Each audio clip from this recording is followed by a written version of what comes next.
President Mohammad Nasheed has said the First Amendment bill to the Public Finance Act has been a weapon to disrupt the successes from the government policies. Speaking in his weekly radio address on Friday following Supreme Court's temporary order allowing government to continue social benefit services to the public until a ruling by the Supreme Court on the act, the President said implementing the amendment would have obstructed a number of developmental programs and services under government social protection system. President added that some politicians saw the successes from the government social protection system and economic growth not so much as gain for the public but as reasons for greater public support for the government. Based on the legal advice citing a range of issues with the bill, the President had therefore refused to ratify the bill and send back it for parliamentary reconsideration. However, the President said on Friday the People's Majlis passed the bill again without any recourse to government's arguments. Following President's ratification of the bill on Monday, the Attorney General, however, filed a case in the Supreme Court to rule the Articles 5, 7, 10, bracket A, 34 of the Public Finance Act contradicted the Constitution and applied for a temporary order until issues arising from enacting the Act were resolved. Alliance of politicians and civil societies protesting against the team of eye specialists from Israel calls their deportation. Religious figures were joined by political parties and some civil organizations in the protest held in capital Male. Addressing the crowd, Islamic Minister Dr. Abdul Majid Abdul Bari said that the protest had no motive to attack a certain religion. But he said the protest was organized to defend the Islamic faith in Maldives to warn Maldivian of Zionist threats. Speaking at the anti-Israel protest, the State Minister of Islamic Affairs Muhammad Shahim Ali Said accused Jews state of trying to strengthen their influence around the world and vowed that Israel will not get opportunity to infiltrate Maldivian society.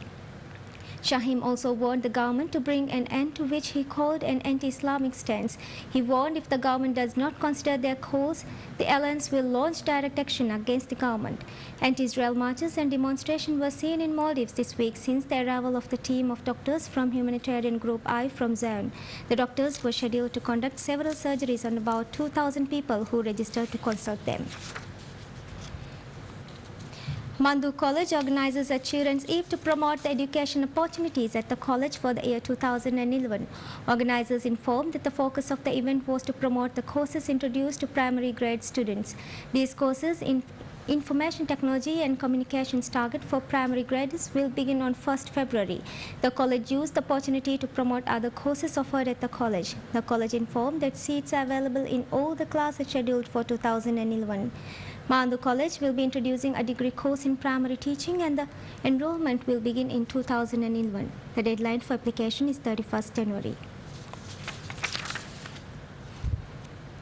DRP organizes a demonstration in Lametol Funaduk protesting against the team of eye specialists from Israel. Demonstrators called the government to deport the Israel doctors from Maldives. They also urged the government to consider their call seriously. The anti-Israel demonstration also occurred in Formula this evening. President Nasheed pledges backing for the Cancun agreements on climate change, which were adopted last week at a United Nations meeting in the Mexican seaside resort.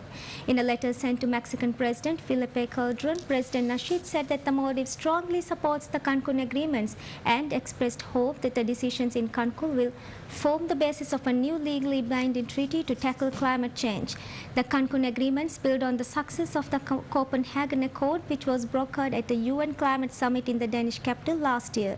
The Cancun agreements include key elements of the Copenhagen Accord such as emissions reductions pledges from all countries and $100 billion of funding per year from 2020 to help developing countries adapt to climate change and pursue low carbon growth.